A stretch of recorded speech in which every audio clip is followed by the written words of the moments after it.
बिस्मिल्लाहिर्रहमानिर्रहीम अस्सलाम वालेकुम। मेरा नाम है शाकिर महबूब। सेल्स टैक्स विद होल्डिंग की सीरीज़ का सेकंड पार्ट है आज। और आज पे जो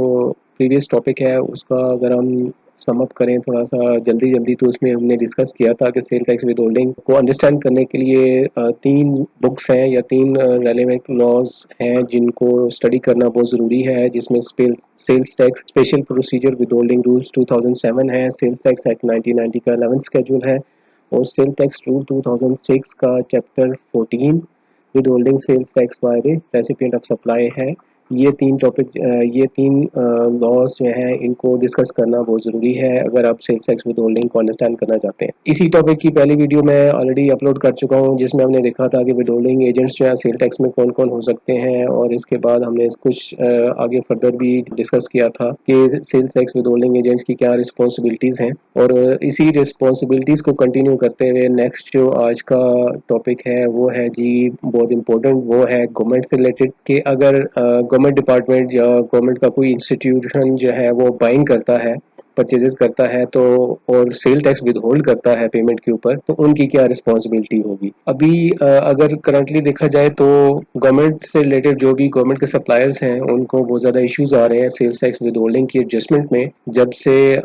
ओल्ड सेल्स टैक्स पोर्टल से सेल टैक्स रिटर्न जो है वो न्यू पोर्टल पे ट्रांसफ़र हुई है, तो उस वक्त से ये बहुत ज़्यादा इश्यूज आ रहे हैं। प्रीवियसली ये हो रहा था कि गवर्नमेंट डिपार्टमेंट की तरफ से जो सेल्स टैक्स विद होल्डिंग था वो प्रॉपर पोर्टल के ऊपर अपलोड हो रहा था और जो सप्लायर थे गवर्नमेंट डिपार्टमेंट्स के वो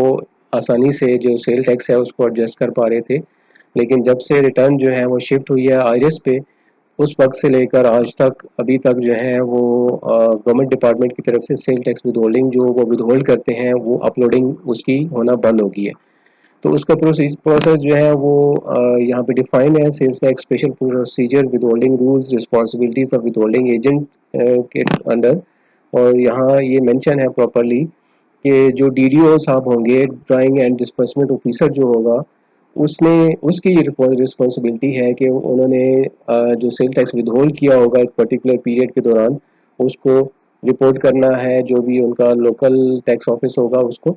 ये अगर आप फर्स्ट पॉइंट देखते हैं इसका, इसमें प्रोसेस जो है वो प्रॉपरली डिफाइन है। यहाँ पे मेंशन है कि जो ड्राइंग एंड डिस्बर्समेंट ऑफिसर होंगे, डीडीओ जिसको एब्रीवेशन है, जिसको शॉर्ट फॉर्म में डीडीओ साहब कहते हैं, तो डीडीओ साहब ने क्या करना है, उनकी रिस्पॉन्सिबिलिटी है कि उन्होंने रिपोर्ट करना है जो भी सेल्स टैक्स उन्होंने किसी एक पर्टिकुलर पीरियड में विदहोल्ड किया होगा। बिल्कुल फर्स्ट पॉइंट है जी, इसमें ये मेंशन है कि अगर जो परचेजेस करने वाला डिपार्टमेंट है गवर्नमेंट का वो अंडर फेडरल गवर्नमेंट आता है, तो एजीपीआर ऑफिस जो होगा उसने जो अकाउंट हेड एक दिया हुआ है B0234 सेल्स टैक्स का, इस सब सारे अकाउंट को अकाउंट फॉर करना है और इसकी एक जो रिपोर्ट है वो इंटीमेट करनी है chief commissioner regional tax office Islamabad को हर मंथ के बाद 15 दिन के अंदर अंदर। यानी अगर जून के मंथ की रिपोर्टिंग करनी है तो उसको 15 जुलाई से पहले पहले उन्होंने एजीपीआर ऑफिस ने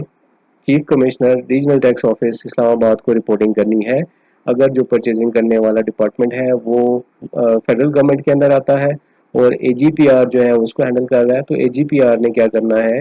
ये प्रॉपर इसको रिपोर्ट करनी है। उसके बाद पॉइंट नंबर 2 है जी, अगर गवर्नमेंट डिपार्टमेंट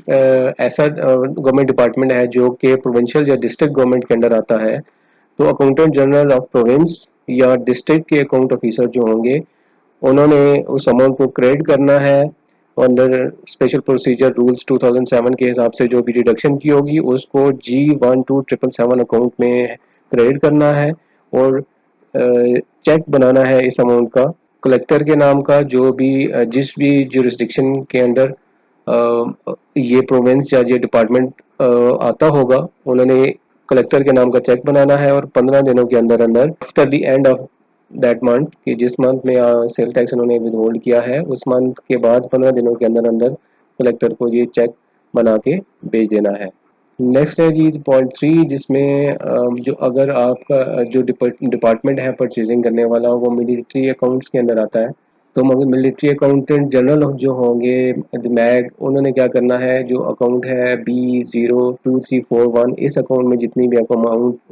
आ रही होगी उस अमाउंट को अकाउंट फॉर करना है। Chief commissioner regional tax office Rawalpindi को हर मंथ के बाद 15 दिनों के अंदर अंदर इंटीमेट कर देना है कि इस अकाउंट में ये सप्लायर हैं, इनके हमने सेल्स टैक्स विद होल्डिंग की है। तो ये तीनों जो मेजर कैटेगरीज हैं गवर्नमेंट डिपार्टमेंट्स की, कि जिनको या तो AGPR हैंडल कर रहा है, या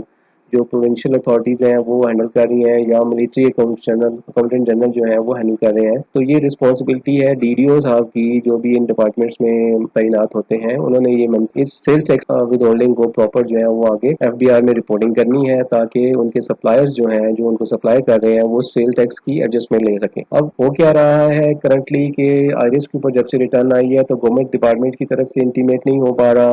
ये सेल टैक्स, जो भी इनकी कॉम्प्लिकेशंस हैं या जो भी इश्यूज डिपार्टमेंट में चल रहे हैं जिस वजह से ये रिपोर्टिंग नहीं हो पा रही। जो भी जितने भी सप्लायर गवर्नमेंट डिपार्टमेंट्स के हैं, उनका जो सेल टैक्स है उनको उसकी एडजस्टमेंट नहीं मिल रही। अब वो क्या कर रहे हैं कि वो 18% सेल टैक्स जो है वो इनवाइस के ऊपर खुद से जमा करा रहे हैं सप्लायर, और ये जो 20% या 1/5 सेल टैक्स विद होल्डिंग हो रही है, ये एडिशनल सेल टैक्स उनके बिहाफ पे गवर्नमेंट डिपार्टमेंट जो है वो होल्ड किए जा रही है और उसको रिपोर्ट नहीं कर रही, जिसकी वजह से जो सप्लायर्स हैं उनके जो प्रॉफिट मार्जिन हैं उनके ऊपर इम्पैक्ट पड़ रहा है। उनके प्रॉफिट मार्जिन जो है गवर्नमेंट डिपार्टमेंट को सप्लाई करते हुए और ज़्यादा कम होते जा रहे हैं। आई होप इसको गवर्नमेंट जो है वो गवर्नमेंट डिपार्टमेंट जो भी कंसर्न है वो डेफिनेटली इसको देख रहे होंगे और इसको जल्दी हल किया कर लिया जाएगा। इन केस ये चीज़ अगर डिपार्टमेंट गवर्नमेंट की तरफ से हैंडल नहीं होती तो इस सेल टैक्स विद होल्डिंग की जो सर्टिफिकेट्स हैं वो गवर्नमेंट डिपार्टमेंट से हासिल किए जा सकते हैं, और वो जो सर्टिफिकेट्स हैं वो FBR को प्रेजेंट करके वहाँ से एडजस्टमेंट के लिए एप्लीकेशंस दी जा सकती हैं। तो ये एक प्रोसीजर जो है वो हो सकता है, लेकिन जो प्रॉपर प्रोसीजर है वो sale tax with holding procedure rules 2000 with holding rules 2007 में मेंशन है, जो कि गवर्नमेंट डिपार्टमेंट्स को फॉलो करना चाहिए, जो कि हर डिपार्टमेंट की रिस्पॉन्सिबिलिटी है। जो ऊपर 1 2 3 पॉइंट्स में मेंशन था process sale tax with holding reporting का, उसके बाद ये पॉइंट B है इसके अंदर, और इसमें ये मेंशन है कि जो DDO साहब होंगे इन रिस्पेक्टिव डिपार्टमेंट्स में, उनकी रिस्पॉन्सिबिलिटी है कि उन्होंने प्रॉपर एनेक्शन प्रिपेयर करना है, जो कि इस sale tax with holding procedure rules के एंड पे दिया हुआ है, और उन्होंने क्या करना है कि वो जो डिटेल प्रिपेयर करेंगे जिसमें प्रॉपर उनके जो सप्लायर हैं उनके एंटीएंस होंगे, उनके नाम होंगे, इसके अलावा सेल टैक्स की अमाउंट होगी, इनवाइस की अमाउंट होगी और सेल टैक्स विद होल्डिंग की अमाउंट होगी। उन्होंने अपने ज्यूरिस्डिक्शन में जो जिस ज्यूरिस्डिक्शन में वो फॉल कर रहे होंगे, उनके जो कलेक्टर होगा उसको ये हर मंथ के 15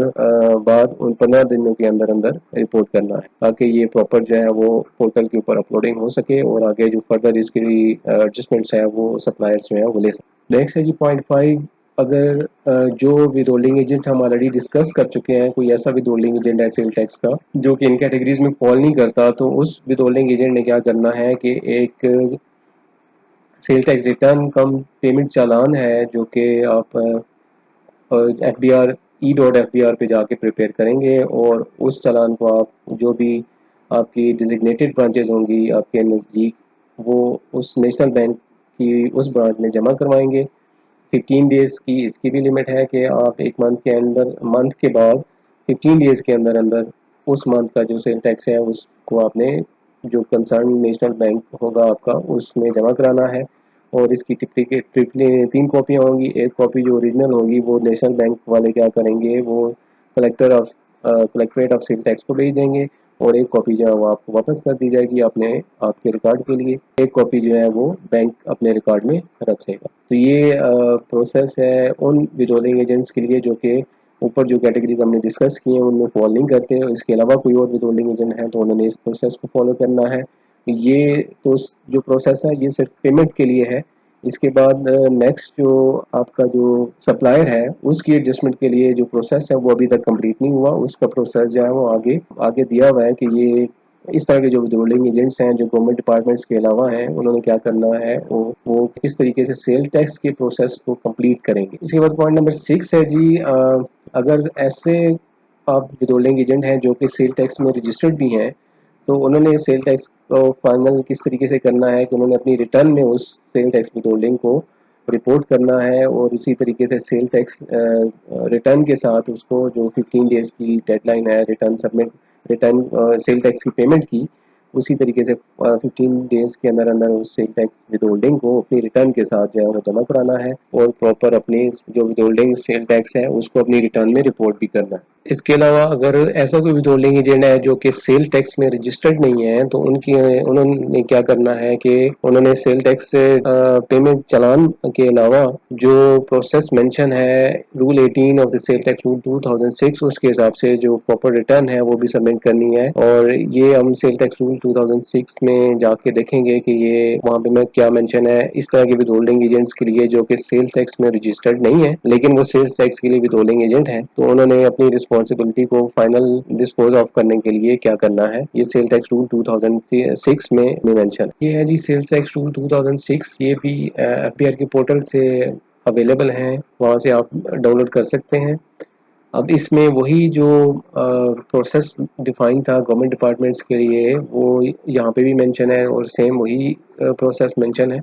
कि जो drawing and disbursement officer DDO साहब हैं उनकी रिस्पॉन्सिबिलिटी है तीनों केसेस में कि इधर वो accountant general of Pakistan responsible है पेमेंट के लिए या जो लोकल गवर्नमेंट के डिस्ट्रिक्ट गवर्नमेंट के अंडर पेमेंट हो रही है या मिलिट्री अकाउंटेंट जनरल के थ्रू पेमेंट हो रही है, तो वो तीनों केसेस में जो डीडीओ साहब हैं वो रिस्पॉन्सिबल हैं इस सेल टैक्स को प्रॉपर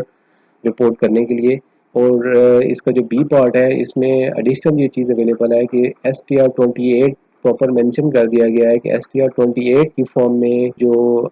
रिपोर्टिंग है उन्होंने प्रॉपर डिटेल बना के जो कमिश्नर साहब होंगे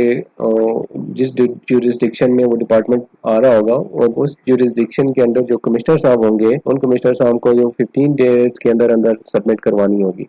तो ये STR 28 जो है ये मेंशन कर दिया गया है इसमें, ये एडिशनल चीज़ है।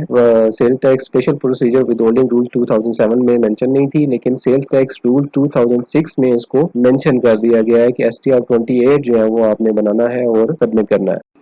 इसके बाद sales tax special procedure withholding rules का पॉइंट नंबर 7 है जी कि विद होल्डिंग एजेंट को क्या करना है कलेक्टर ऑफ सेल टैक्स को नेसेसरी इंफॉर्मेशन प्रोवाइड करनी है जो भी वो रिक्वायर करे इन रूल्स के अंदर। और पॉइंट नंबर 8 है कि विद होल्डिंग एजेंट ने सर्टिफिकेट ऑफ डिडक्शन जो है वो अपने सप्लायर को देना है। अभी ये जो सर्टिफिकेट है ये ज़रूरत नहीं है इसकी क्योंकि ये जो सर्टिफिकेट था ये रिक्वायर्ड होता था 2016 से पहले रिक्वायर्ड होता था जब ये सेल्स टैक्स रिटर्न का जो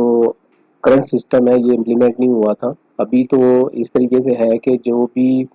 पर्सन ने किसी सेल टैक्स में एडजस्टमेंट लेनी है तो वो थ्रू सेल्स टैक्स रिटर्न लेगा और सेल टैक्स रिटर्न में जो एडजस्टमेंट होती है वो उसी सूरत में पॉसिबल है कि आपका जो कस्टमर है या आपका